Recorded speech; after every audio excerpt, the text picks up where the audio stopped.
തദ്ദേശ തെരഞ്ഞെടുപ്പിന്റെ രണ്ടാം ഘട്ട വോട്ടെടുപ്പിൽ മികച്ച പോളിംഗ്. തൃശൂർ മുതൽ കാസർഗോഡ് വരെയുള്ള 7 ജില്ലകളിൽ പോളിംഗ് 55% പിന്നിട്ടു. മലപ്പുറത്താണ് കൂടുതൽ പോളിംഗ്. കോർപ്പറേഷനിൽ 45%. കോഴിക്കോടാണ് മുന്നിൽ. പല ബൂത്തുകളിലും ആളുകളുടെ നീണ്ട നിരയാണുള്ളത്.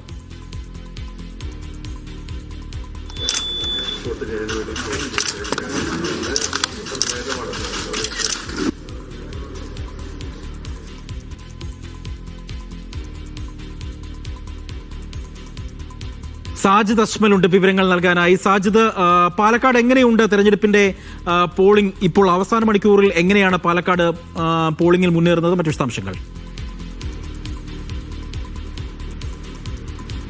അജി, പാലക്കാട് ഗ്രാമപ്രദേശങ്ങളിൽ മികച്ച പോളിംഗ് ആണ് ഉള്ളത്. ജില്ലയിൽ ആകെ നോക്കുകയാണെങ്കിൽ 55% ആയിരിക്കുന്നു.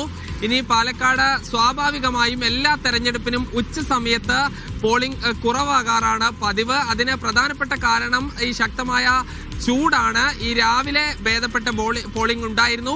ഇനി 4 മണിക്ക് ശേഷം ശക്തമായ പോളിംഗ് ഉണ്ടാകാനുള്ള ഒരു സാധ്യതയുണ്ട്. കാരണം ഈ കോയമ്പത്തൂരും പൊള്ളാച്ചി മേഖലയിലെല്ലാം തന്നെ ജോലിക്ക് പോയ ആളുകൾ, ഈ പലരും രാവിലെ നേരത്തെ വോട്ട് ചെയ്ത് ജോലിക്ക് പോയ ആളുകളുണ്ട്. ഇത് കൂടാതെ അവിടെ നിന്ന് ഒരു 3 മണിയെല്ലാം കഴിഞ്ഞ് ജോലി കഴിഞ്ഞ് തിരിച്ചെത്തുന്ന ആളുകളുണ്ട്. അങ്ങനെ അയൽ സംസ്ഥാനങ്ങളിൽ നിന്ന് തൊട്ടടുത്ത പട്ടണങ്ങളിൽ ജോലി ചെയ്യുന്ന ആളുകളെല്ലാം തന്നെ വൈകുന്നേരത്തോടു കൂടി എത്തുമെന്നാണ് ഈ സ്ഥാനാർത്ഥികളും രാഷ്ട്രീയ പാർട്ടി പ്രവർത്തകരും പ്രതീക്ഷിക്കുന്നത്. ഈ കഴിഞ്ഞ തവണത്തെ പോളിംഗിലേക്ക് എത്തുമോ എന്നുള്ളതാണ് എല്ലാവരും ഉറ്റുനോക്കുന്നത്. 78% മികച്ച പോളിംഗ് ആയിരുന്നു. അതിലേക്ക് എത്തുമോ എന്നാണ് എല്ലാവരും ഉറ്റുനോക്കുന്നത്. അതിൽ നഗരസഭകളുടെ പരിശോധിക്കുകയാണെങ്കിൽ പാലക്കാട് നഗരസഭയിൽ എല്ലാ തവണയും പോളിംഗ് ശതമാനം കുറവാണ്. ഇപ്പോഴും 50ലേക്ക് എത്തുന്നതേ ഉള്ളൂ. പാലക്കാട് നഗരസഭയിൽ ഈ കഴിഞ്ഞ തവണ അത് 68 ആയിരുന്നു.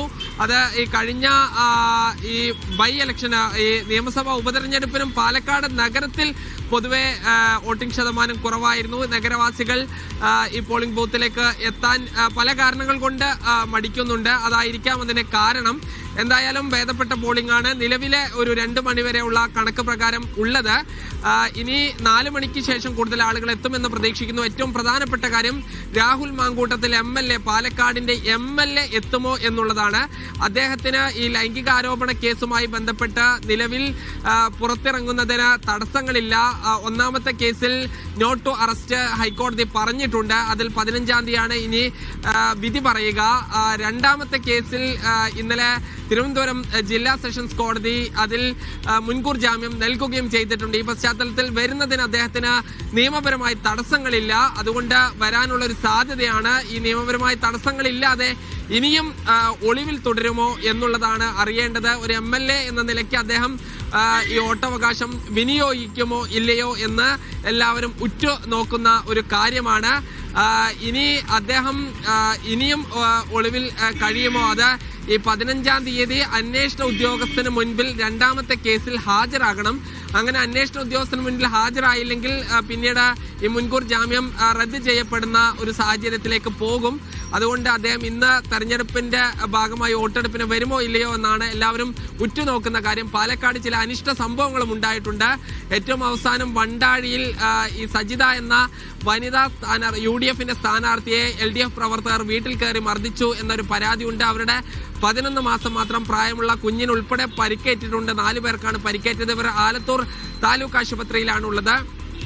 ഇത് കൂടാതെ ഇന്ന് പുലർച്ചെയാണ് BJP പ്രവർത്തകരുടെ കല്ലേറിൽ 18 വയസ്സ് പ്രായമുള്ള KSU പ്രവർത്തകന് പരിക്കേറ്റത്. UDF പ്രവർത്തകർ ബൂത്ത് കെട്ടുന്നതിനിടയ്ക്ക് ആദ്യം LDF പ്രവർത്തകരുമായി തർക്കം ഉണ്ടാകുന്നു. പിന്നീട് BJP പ്രവർത്തകരാണ് വീട് കയറി മർദ്ദിക്കുകയും കല്ലേറ് നടത്തുകയും ചെയ്തത്. ഇതിലാണ് ഗുരുതരമായി പരിക്കേറ്റത്. ഇപ്പോൾ യുവാവിന്റെ ശസ്ത്രക്രിയ നടന്നുകൊണ്ടിരിക്കുകയാണ്.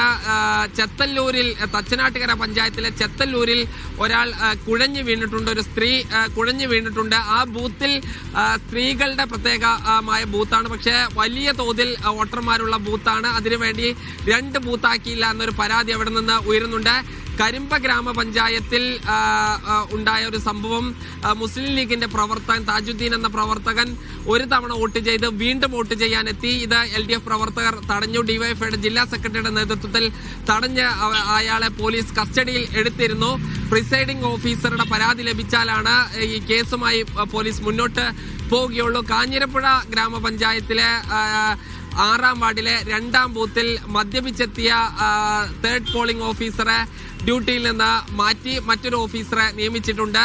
നിലവിൽ ഈ രീതിയിലാണ് പോകുന്നത്. എന്തായാലും ഉച്ചയ്ക്ക് ശേഷം ഒരു 4 മണിക്ക് ശേഷം പോളിംഗ് വീണ്ടും ശക്തമായി ഉണ്ടാകുമെന്ന് വേണം പ്രതീക്ഷിക്കാൻ. അജി.